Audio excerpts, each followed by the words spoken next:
defense mechanisms.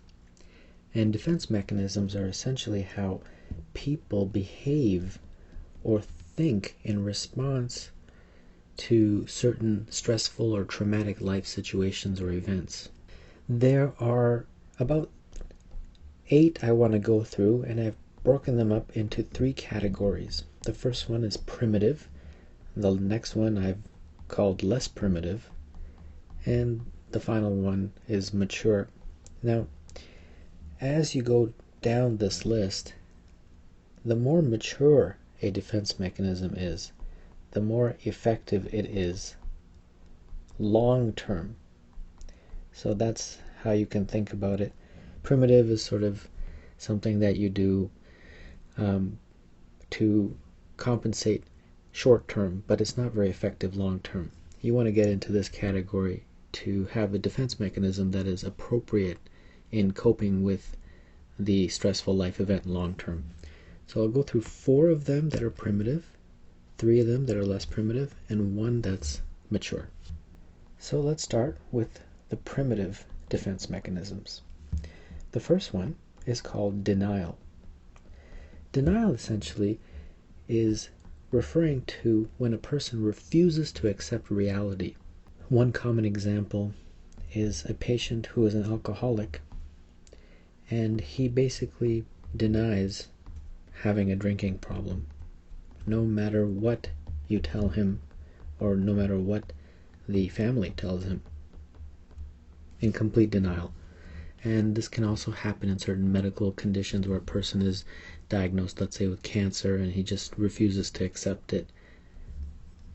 The next primitive defense mechanism is known as regression. Regression is basically referring to when a person goes back to an earlier stage of development. Essentially what that means is that he or she is behaving the way he or she did perhaps 10-15 years ago. A perfect example of that is you have a teenager who all of a sudden is faced with some stress or some problems, and he starts to wet the bed. So obviously this is regression. He's regressing back to an earlier stage of his life, because normally you don't wet the bed when you're in your teens. That's something that a child would do. The next primitive defense mechanism is projection. Projection essentially is referring to when someone projects their undesired thoughts onto someone else. A good example of this is, let's say you have a man who's married and he has thoughts of infidelity. He's thinking about cheating, but then he starts to accuse his wife that she's cheating on him. So it's a classic scenario where a person has these undesired thoughts and doesn't know how to cope with them, so he starts to project them onto someone else. And the example of the husband is a perfect scenario. The next one that's in the primitive category is reaction formation. This essentially is referring to when a person converts unwanted or dangerous beliefs or feelings into the opposite.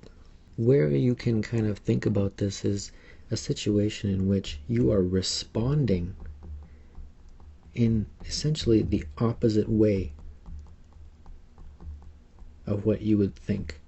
So a perfect example of this is, let's say you have someone, could be anybody, and she, let's say, has a job and she hates her boss. Now, instead of what you would think how she would respond, she's actually behaving in the exact opposite way. She's kind to him and generous to him, and this is obviously opposite of how she actually feels. So that is an example of reaction formation. Now let's get into the next category, which is the less primitive types of defense mechanisms. And the first one is repression. Repression basically is when a person blocks unacceptable thoughts from the past unacceptable thoughts or memories. An example of this is when someone genuinely does not remember any details of, say, their father's funeral. It was such an unacceptable memory that you have genuinely blocked it out from your brain and you can't remember anything about it. The next one in the less primitive category is displacement. Displacement is a classic example of taking it out on someone else. So, for example, a man is very angry with his boss at work, can't take it out on his boss because he'll lose his job, so he comes home and instead starts a fight with his wife.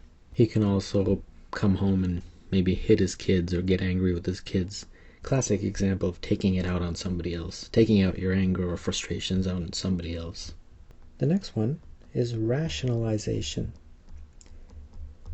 This is basically when someone is putting something into a different light, and they do that by offering a different explanation. So a perfect example of that is, let's say you have a woman who is rejected, dumped by a man that she really, really liked. And when that happens, she reacts by saying, well, he was a loser all along. So basically, she's trying to put the situation in a different light by offering a different explanation, and that's a defense mechanism that she's using. Rationalization. The final defense mechanism I wanted to talk about is in the mature category, and that is known as sublimation.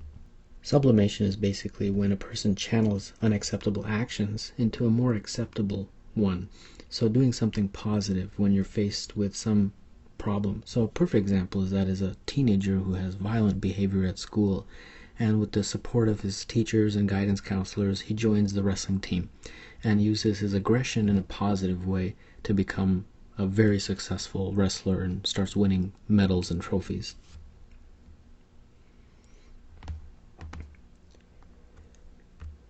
A few clinical vignettes now. Pathologist receives a phone call from a patient who was diagnosed with a 15-centimeter recurrent mediastinal seminoma. During the conversation, it becomes clear that despite the patient's obvious intelligence, the man really doesn't understand this disease is probably incurable. The patient keeps talking about his long-term plans for the future and believes that the pathologist must have misunderstood how big his tumor was.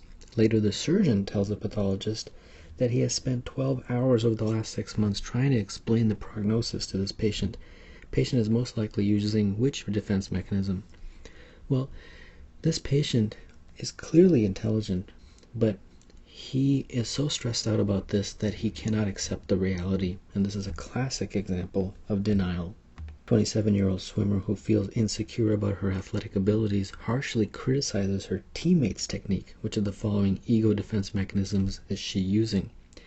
Well, this example is when a person is projecting their own undesired thoughts onto somebody else.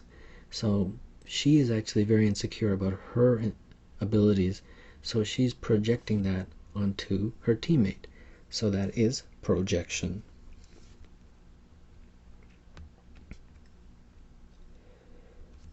A 32-year-old man is in a twice-weekly insight-oriented psychotherapy with a psychiatrist. Recently, the patient has been exploring his thoughts and feelings around his wife's complaint that he is too restricted and inhibited in their sexual activity. The patient admits that he wishes to be more sexually available for his wife, but finds himself maintaining a restricted stance.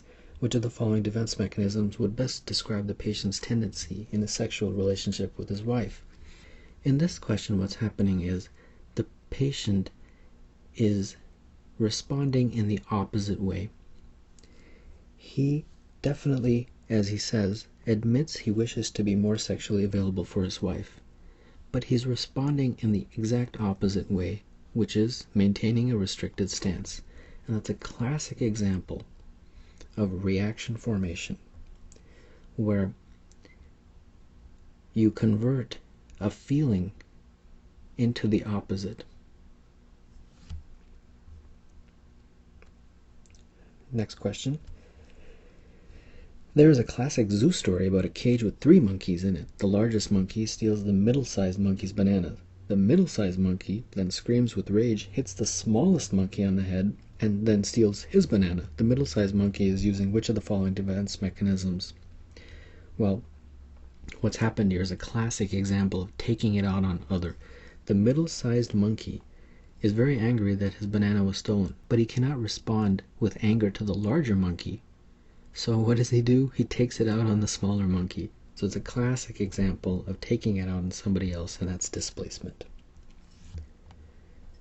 And finally, 17-year-old girl loses her best friend in an automobile accident. After the death, she starts writing for hours daily in her diary.